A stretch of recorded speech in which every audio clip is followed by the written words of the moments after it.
Okay, we're back at her, and you can see it's probably a couple weeks since I touched it by the looks of the yard. The tree leaves are almost off the trees, which is a fire hazard, but anyway. So I've welded up my rear support for the tires, and it's fairly strong. I mean, I'm not going to jump on the damn thing, but I'm going to fix that seat too. You see, it's fairly strong, so I ran out of MIG wire, is what happened. And I haven't got to the store yet to get it. Every time I get to go, something happens. You can see I only have 2 beads there. I'm going to have to fill it in later, but now the next step is to take the tires off this because they're the wrong size, and take the shifter off. Well, I might be able to do that later. It's kind of in the way. And these tires mount on differently, so we're going to take that apart and see what the axle looks like underneath. You can see they're bolted on there. The ones on these ones, that lawnmower there, I got a keyway plus a lock ring on the outside, so we'll see how that goes. Okay, let's get at her.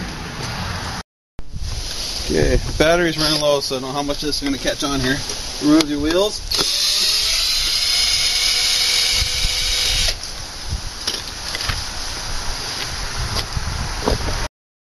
Then use a precise measurement instrument and hit it off. Well, it might not even come off. Might be a problem. I may have to find another rear end. This thing's on there pretty good. There's one. She's taking a nasty beating. Might not get pulled off though. Looks like it was welded on there.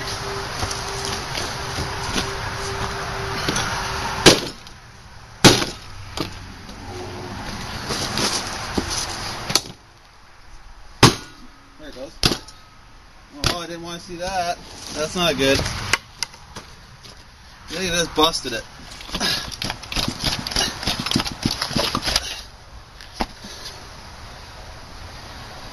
Yep, it had a lock ring on there and that just popped off. That's not good at all. That serves me right for beating on it. Oh, I might have to find another rear axle. I'll show you what happened anyway. As I was beating on it, there's a C-clip that holds the rear end on right here. Well, it let go, so serves me right for using a sledgehammer. That's going to put a little delay in here, but I can still use the rear end pot to mock up the new one and put holes in it. I guess I could probably put that axle back in just to try it and see how it handles the tracks. Well, we'll do that. We'll try to get that axle to the rim, and then we'll just mock it up. I need to put holes in it anyway, so. Okay, now that I've got it out, you can see it has a C-clip on the, I don't know if that's going to come in focus or not. There's a C-clip on the end that goes into a spider gear. Now, I might just have to take the old rear end, and tear it apart, weld the thing solid. Well, actually it has to turn from side to side or it won't turn it, you know what I mean? You won't be able to turn it all, so. Next step is to clean these shafts up right here so I can slide my new rims on it. And we'll go from there.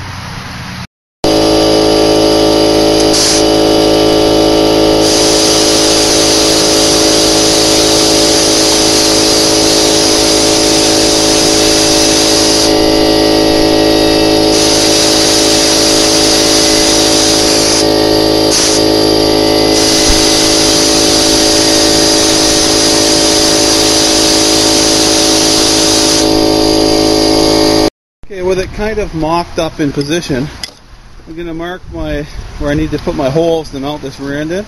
And obviously I'm going to have it slotted so you can have some kind of adjustment on it. And you can see it's kind of taking shape.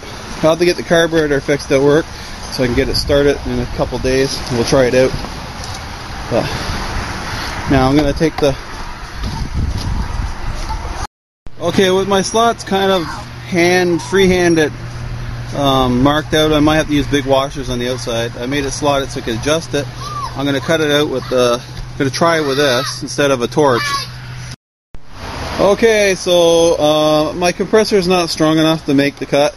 It doesn't have enough pressure, and I'm going to burn that little thing out. It's only an 8-gallon whatever that is. Anyway, junk from China. Anyway, we're going to use the torch. I just cleaned the tip out, and she seems to be working good. So when I get it lit, I'm going to cut her out and see what happens. See if we can catch up my fire. It's good for ratings. Okay, the battery's really low. Anyway, I said that like 5 times now. I can see I've mounted already.